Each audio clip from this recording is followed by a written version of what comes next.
Hi, you're welcome back. Video 24S, Greta meets resistance.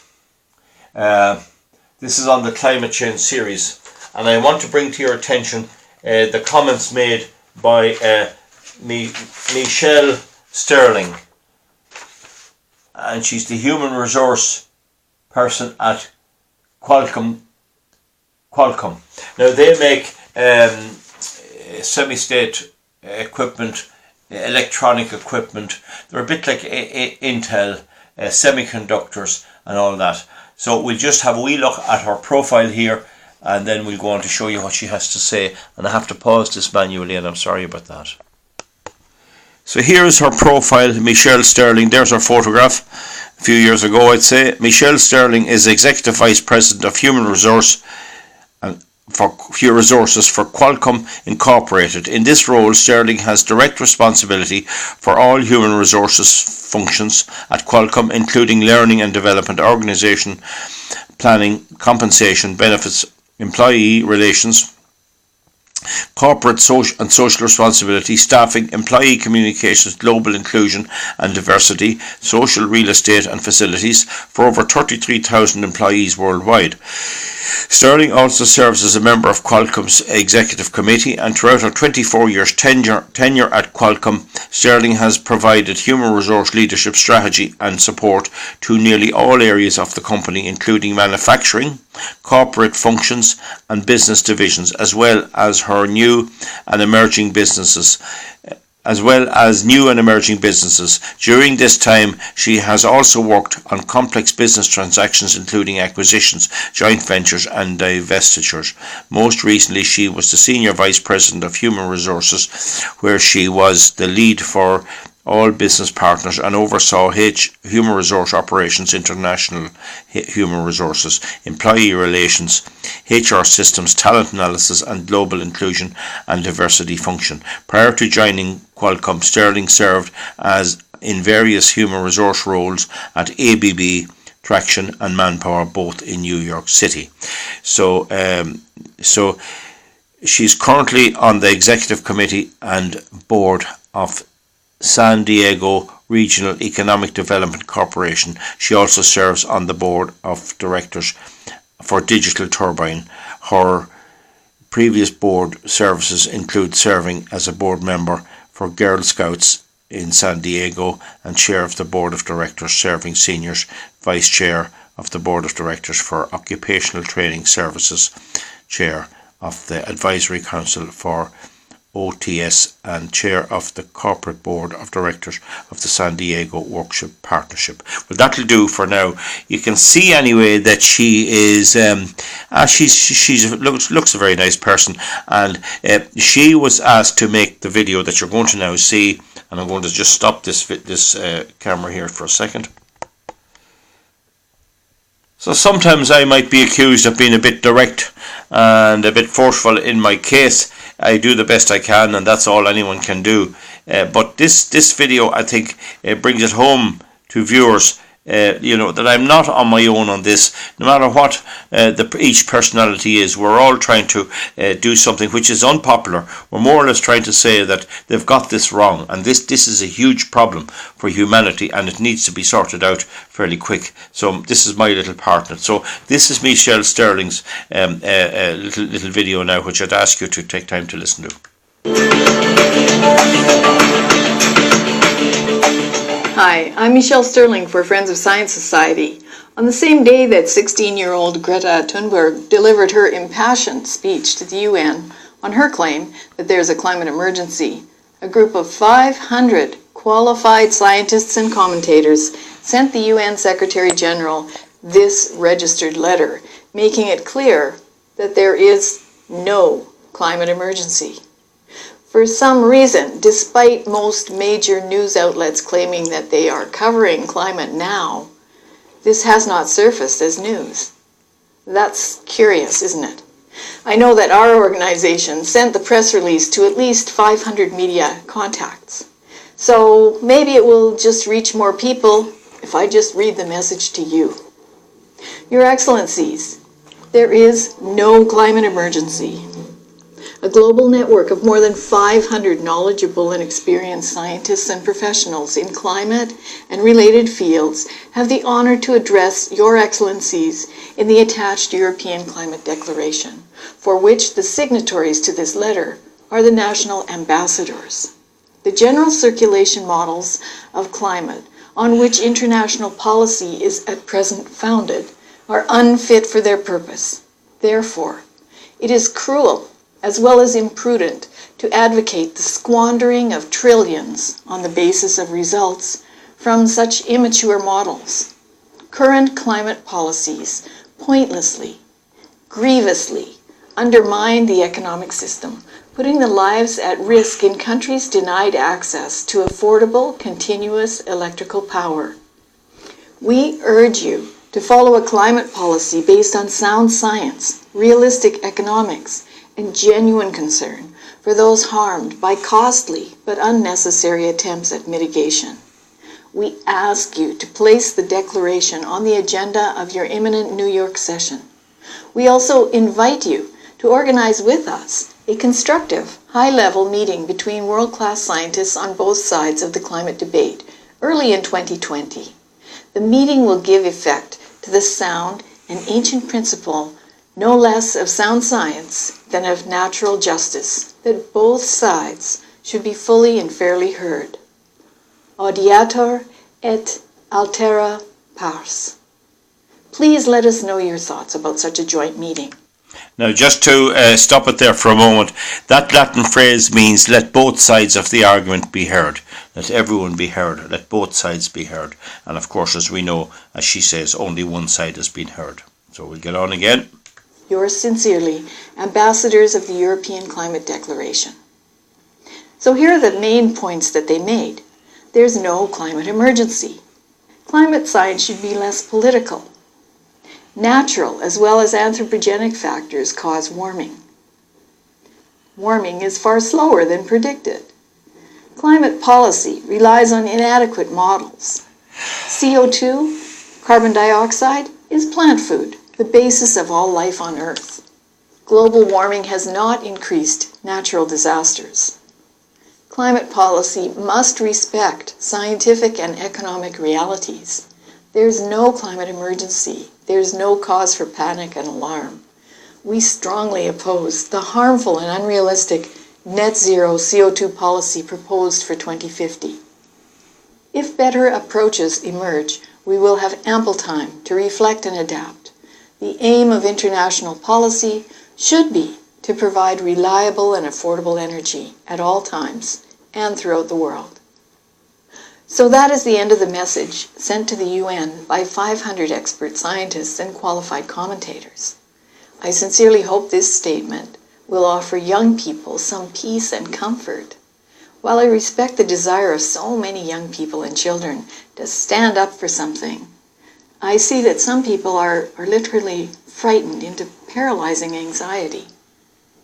That's not how children should live their lives. And, as you just saw, it doesn't reflect the scientific facts. I hope all of you will research the topic of climate change and see how vast and interesting it is, and not just listen to activists like Greta. I respect Greta too. She's clearly acting out of deep passion and fear. But as these 500 scientists point out, there's nothing to fear. There's no climate emergency. Everyone can go back to school and study science, math, and the stars. We live in a world of wonder. Let's be grateful for our many blessings and all the good we've inherited from generations past. We stand on the shoulders of giants. Let us respect our elders and honor all they have provided us with. For Friends of Science Society, I'm Michelle Sterling. So that was Michelle Sterling on behalf of 500 scientists, and she puts her point across a lot more eloquently and softly than I am capable of doing, and it's a very important video and a message gone to the United Nations, which I have no doubt will be completely ignored, and which is ignored in the media. That's the way it is. So I'm just going to show you now from Rebel Rebel News what happened when Greta went out in Alberta, which has one of the most very high production of oil and gas, but does it in a very environmentally friendly and helpful way. So she landed there, and there was a crowd supporting her. And then what you'll see is that some people who work in the industry came along with vans and lorries and mounted a sort of a counter protest. So we'll just give you the benefit of this. We want to teach our children. We don't want some other bodies or the Board of Education or a foreign child from across the globe telling our kids what they should be believing. You know, we live in Alberta. We're proud of our Alberta. We support our industry, and we're here to show that.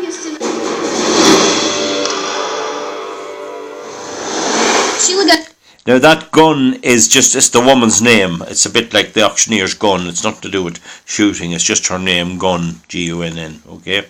Read for Rebel News. I'm here at the Alberta Legislature, and just behind me, the climate march is wrapping up. Now, this march was organized by Swedish teenage climate activist and incidental foreign election meddler Gretta Thunberg. She took to the stage about an hour and a half late, somewhere near about 1:30, but the march ended here. It didn't begin here. It began up the road a few blocks away at Beaver Hills Park, where thousands of climate marchers organized themselves to march over here to the legislature grounds. And I was there with the How Dare You truck, the How Dare You billboard truck, to greet the climate marchers, although they didn't really know I was there. I was there alone, so I didn't want to invite any additional attention to myself, but the truck did circle the marchers, and I don't think they appreciated it. I did wander through the crowd a little bit, and I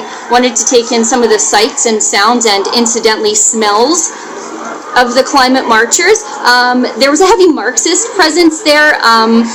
The Marxists are trying to fight duly elected Premier Jason Kenney by selling books for $4. Yeah, they're fighting Marxism with capitalism.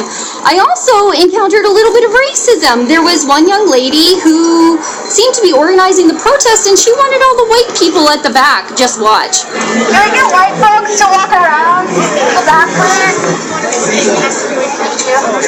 White people to the back, please. This is the Indigenous block. We need to make room for it, okay? Just walk around if you can. Come to the front if you're a BIPOC person.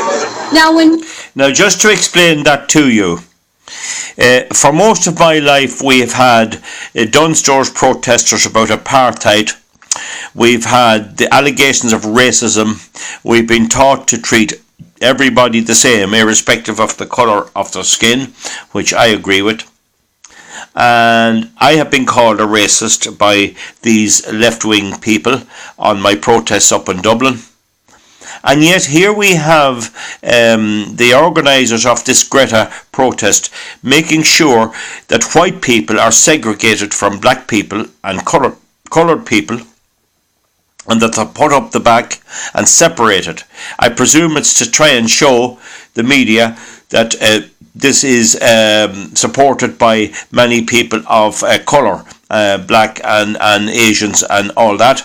And it just shows you that they are engaging in racial segregation. That's what they're doing there. And these are the people that will easily attack the conservatives like me and accuse me of being racist. They're separating people up according to their race. Hitler did this in the concentration camps, and they did it in South Africa and all that. So you know the general idea. So it just shows you that when it suits them, they can be just as racist as anybody else. So I'll let the video go ahead. We finally made it over here to the legislature. The climate marchers were greeted by the good folks from United We Roll, who on very short notice organized a truck convoy to the legislature. So the climate marchers had to chant over the sounds of horns honking.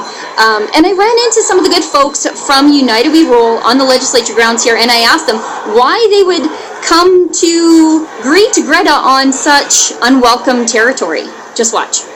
There are a lot of people down that hill who are here because they oppose oil and gas. But you guys are ready to walk into the belly of the beast. Why? Why would you do this? First of all, we also care about the environment, and maybe that's the first misconception. We support what they're here for, as well as we hope that eventually we can educate them on our resources and they'll support us as well. So we're not afraid. We're proud of what we do here in Alberta. We think everyone should be. Glenn, you organized this on such short notice, and phenomenal turnout. Your turnaround time was maybe 36 hours? Yeah, about that. Yeah, we tried to get hold of the officials and got the convoy going and got people down here the best we could, and that just shows the support for oil and gas. And as Haley said, we're here to spread the word that we care about climate and we care about the environment. And what they need to realize is that oil and gas in Alberta is leaders in the environment in the whole world, and we need to take that technology and spread it around to the rest of the world. Now, people will say that your rally could be perceived to be bullying a 16-year-old. Yeah, you know what? What they got to look at is the people behind it and the government that's behind putting these rallies on. We're not here to bully. We're just here to show support for oil and gas. While I appreciate these young people coming out and exercising their right to support whatever cause that they want, there's a bigger, deeper issue that has to be faced here, and I think Alberta is really in trouble. I feel it's kind of nonsense. We're sitting here, climate change is real. We're not saying that it's not, but what are we going to do about it? There's too much politics involved in this whole scheme right now, personally, in my opinion. We came to fight the foreign interference in our election, right before an election, foreign money that's been pouring in to destroy our industries and shut down our economy. And for the future of our province, we're going to stand up and show our support for the oil patch. I come down to support Alberta. I'm a proud Albertan. You know what? We live on oil and gas. That's what we do. If they would come up with an actual solution other than this half-ass stuff they do, then cool. Then present that, maybe go from there. But unless you're willing to get butt naked and run around the woods and live like Crocodile Dundee, shut up and come up with a solution. We want our children to witness this. We want to teach our children. We don't want some other bodies or the Board of Education or a foreign child from across the globe telling our kids what they should be believing. You know, we live in Alberta. We're proud of our Alberta. We support our industry, and we're here to show that. To support my industry, support Alberta, support Canada, and all the oil and gas workers. I think this has been the first real incidence of pushback that Gretta has seen, and I'm proud to say that it came from the good people here in Alberta who don't take kindly to foreign meddlers attacking our industry and coming here to lecture us instead of coming here to learn. For Rebel News here at the Legislature grounds, I'm Sheila Gunn-Reid. To support the big, beautiful billboard truck. Well, folks, I hope that was of interest.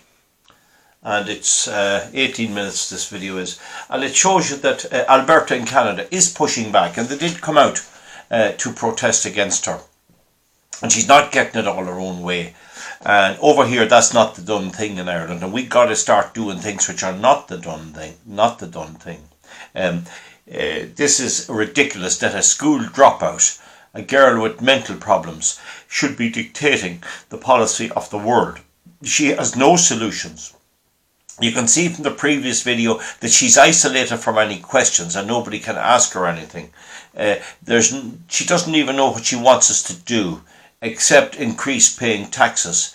And in many ways, what the videos are showing is that this is an orchestrated, clever, determined movement, which is just spearheaded, or in which Greta is just a figurehead, and which she's partly been abused in.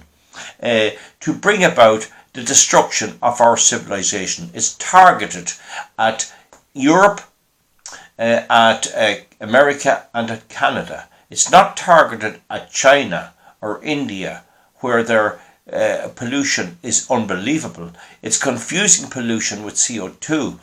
And I was in a warehouse that sells tractor parts recently, and everything there was made in India. All the crankshafts for engines and all made in India. And I can say no more or do no more. I want to keep the video within my 20-minute limit if I can. But it's very, very interesting to see what's happening. And on our national media in Ireland and with our politicians, nearly all of them support this baloney in many ways. And this populism that they give out about, it's nothing more than the ordinary people saying, we're not going to be said and led by a 16-year-old school dropout.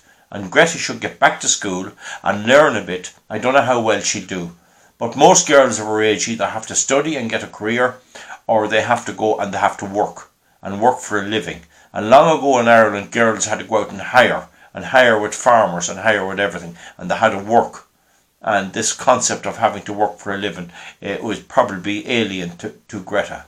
So I'll say no more on that. I think if we don't manage to beat it, we'll be in trouble.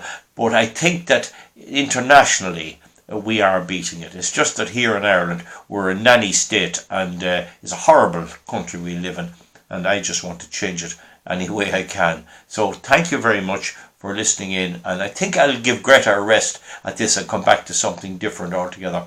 You've got enough of it now. You either made your mind up or you haven't. So we'll talk to you then later on for some other videos. So thank you very much. Bye bye.